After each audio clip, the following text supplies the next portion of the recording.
Good morning students. देखिए, जो राष्ट्रीय शिक्षा प्रणाली 1986 के बारे में 2 दिन आपने कुछ पॉइंट्स देखे और नेक्स्ट पॉइंट्स आज देखेंगे और कुछ 1-2 पॉइंट्स बस जाएंगे वो कल, क्योंकि जो शॉर्ट वीडियो होती है वो आपके समझ में भी आ जाती है, एक्सप्लेन भी अच्छे से हो जाता है, तो वो सारी चीज़ें। तो इसमें नेक्स्ट नंबर था आपका विभिन्न स्तरों पर शिक्षा का पुनर्गठन। शिक्षा का पुनर्गठन से मतलब है कि उसमें कैसे सुधार किया जाए, उसका नया स्वरूप क्या होगा।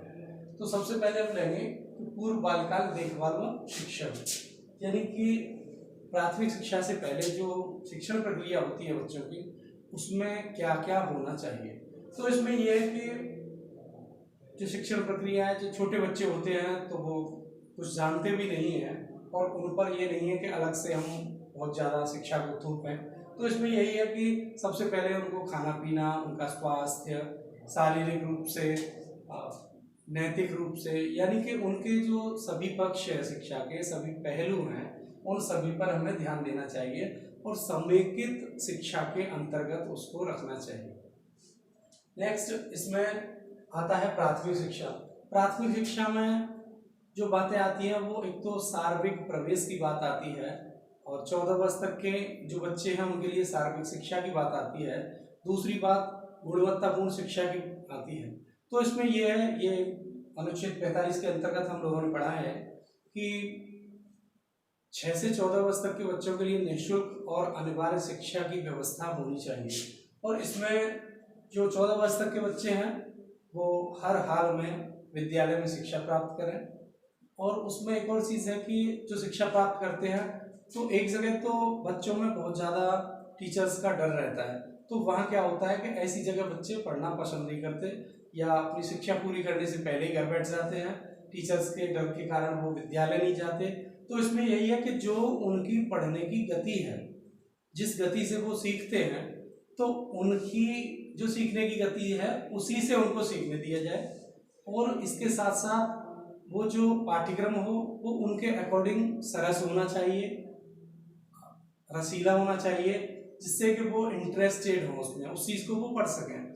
इसमें जो भी हम शारीरिक दंड की बात करते हैं तो शारीरिक दंड बच्चों को नहीं देना चाहिए, क्योंकि इसके भी कई रीज़न हैं। क्योंकि शारीरिक दंड हम बच्चों को देते हैं, एक तो बच्चे ढीठ हो जाते हैं, दूसरी चीज़ कि टीचर से इतने भयभीत हो जाते हैं कि विद्यालय जाना पसंद नहीं करते। इसमें जो भी उनका क्लास का टाइम है, मीन्स कहने का मतलब ये है कि जो सिलेबस का टाइमिंग है, मतलब एक कक्षा में एक बच्चे को 1 वर्ष से ज़्यादा न रोका जाए। उनका जो मूल्यांकन होता है तो मूल्यांकन तो पर डे होता ही रहता है, उसमें ये जो अंक देकर उनको फेल करना है, पास करना है, ऐसी स्थिति उसमें नहीं आनी चाहिए। और इसमें एक और चीज़ है कि जो विद्यालय में जो सुविधाएं होती हैं उस समय ये कहा गया कि जो विद्यालय होते हैं तो प्राथमिक स्तर पर विद्यालय में कम से कम 2 बड़े कमरे होने चाहिए और ऐसे होने चाहिए जिनका प्रयोग प्रत्येक ऋतु में किया जा सके, मतलब प्रत्येक ऋतु में उसका उपयोग किया जा सके। और उस मतलब पाठ्यक्रम को बहुत ज़्यादा इंटरेस्टेड बनाने के लिए उसमें चार्ट है, मानचित्र है, खेल के माध्यम से जो उसके खेलने के संसाधन हैं, वो सारी चीज़ें, ब्लैक बोर्ड है, ये सारी चीज़ें विद्यालय में उपलब्ध होनी चाहिए। और इनके साथ साथ एक और चीज़ है कि जो संसाधन होते हैं और उनके अलावा आपने देखा होगा कि कहीं कहीं देखने को मिलता है कि एक ही टीचर पूरे स्कूल को घेरे फिरता है, तो ऐसा नहीं होना चाहिए। उस समय उन्होंने कहा कि विद्यालय में कम से कम 2 टीचर्स होने चाहिए और जिनमें से एक महिला का होना कंपलसरी है।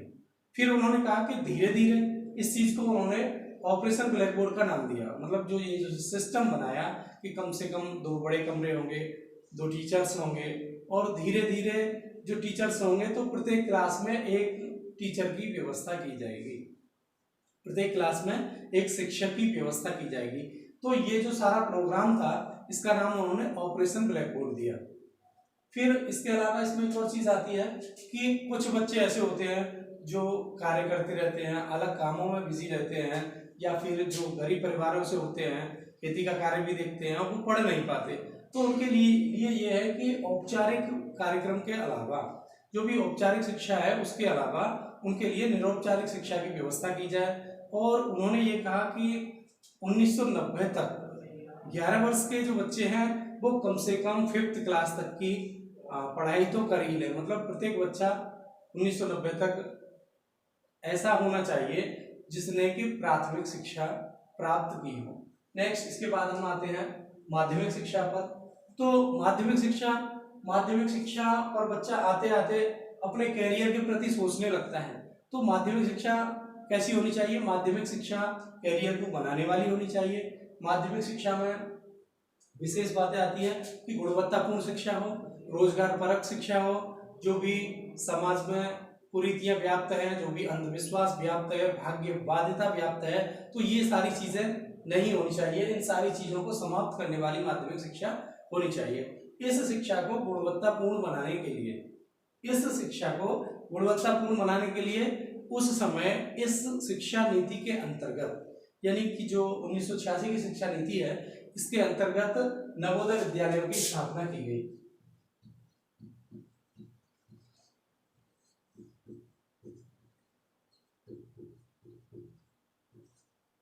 इसके अंतर्गत नवोदय विद्यालय की स्थापना की गई।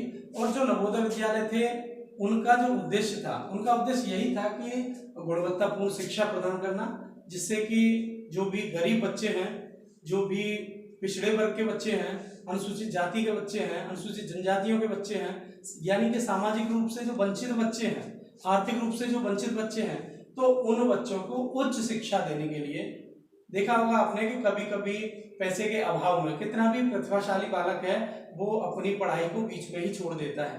तो जो बच्चे प्रतिभाशाली हैं, प्रतिभा रखते हैं, इंटेलिजेंट हैं, तो उन बच्चों के लिए नवोदय विद्यालयों की स्थापना की गई।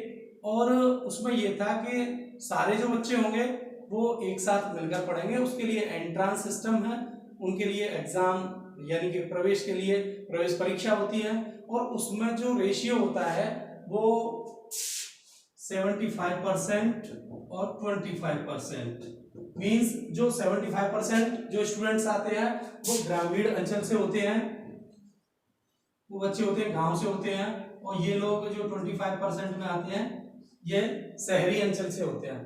तो इसमें विशेषकर ये था कि जो गांव के होनहार बच्चे, प्रतिभाशाली बच्चे हैं, तो उन बच्चों को पढ़ाया जाए और आगे बढ़ाया जाए।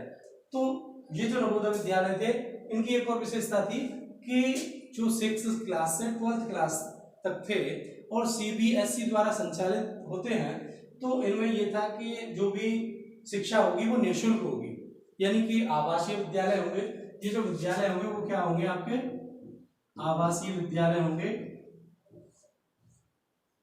जिनमें बच्चे रहकर शिक्षा ग्रहण करेंगे, और वहां उन पर जो भी खर्च होगा तो वो सारा खर्च गवर्नमेंट का होगा। बच्चों को केवल पढ़ना होगा, शिक्षा फ्री होगी, किताबें फ्री, खाना फ्री, मतलब उनका रहना सहना सब कुछ फ्री होगा। और उसके कुछ उद्देश्य क्या थे कि एक तो बच्चों को गुणवत्तापूर्ण शिक्षा प्रदान करना, दूसरी चीज ये है कि जब हम सभी क्षेत्रों के बच्चों को, मतलब अपने डिस्ट्रिक्ट के अंतर्गत जो भी क्षेत्र हैं, उन क्षेत्रों के बच्चों को एक साथ मिलकर पढ़ाएंगे, तो वहां क्या होगा कि वहां एक प्रजातंत्र कायम होगा, वहां एक समाजवाद कायम होगा। तो इस चीज को आगे बढ़ाने के लिए उन्होंने नवोदय विद्यालय की स्थापना की। नेक्स्ट हम आते हैं उच्च शिक्षा की तरफ। और जो उच्च शिक्षा है, हायर एजुकेशन है, इसमें आपने देखा होगा कि कुछ संस्थाएं अपनी मनमानी करती हैं। जैसे मान लीजिए केवल डॉक्यूमेंट्स बेस पर ही जो संस्थाएं चलती हैं, और उन संस्थाओं को रोकने के लिए, उन संस्थाओं की जो मनमानी है उस मनमानी को रोकने के लिए यूजीसी, यूनिवर्सिटी ग्रांट कमीशन की स्थापना की गई, जिससे कि उन पर अंकुश लगाया जा सके, उन संस्थाओं की मनमानी पर अंकुश लगाया जा सके। और इसमें कुछ बातें थी वो मैं आपको बता देता हूं, जैसे कि जो उस समय जो महाविद्यालय थे, जो संस्थाएं थी, उनको स्वायत्तता प्रदान की जाए, और विश्वविद्यालय के द्वारा उनको जो कुछ चुनिंदे विषय हैं वही उनको दिए जाए। दूसरी चीज कि जो भी महाविद्यालय हैं उनके लिए बच्चों के लिए प्रवेश के लिए सीट निर्धारित की जाए कि केवल इतने ही बच्चे उसमें एडमिशन लेंगे। इसके अलावा जो भी यूनिवर्सिटी हैं, जो भी विश्वविद्यालय हैं, तो उनके द्वारा शोध कार्य में जो भी शोध करते हैं उनकी हेल्प की जाए, उनको छात्रवृत्ति प्रदान की जाए, उनकी सहायता की जाए और अच्छे से उसमें गुणवत्ता प्रदान करने के लिए यथासंभव उनकी मदद की जाए। इसके अलावा जो भी टीचर्स होते हैं तो टीचर्स की ये रेस्पॉन्सिबिलिटी होती है कि जो स्टूडेंट्स हैं उनको अच्छे से अच्छा गुणवत्तापूर्ण ज्ञान प्रदान करें, मतलब उनकी जो पाठ्यक्रम है, उनकी जो शिक्षा है तो उसको नवीन टेक्नोलॉजी है उसके अकॉर्डिंग उनको आगे बढ़ाया जाए। नेक्स्ट जो आपका तकनीकी व प्रबंध शिक्षा है, इसके बारे में नेक्स्ट कल आपका जो फिनिश हो जाएगा और कोई प्रॉब्लम नहीं है, बाकी शॉर्ट है, कोई दिक्कत नहीं है।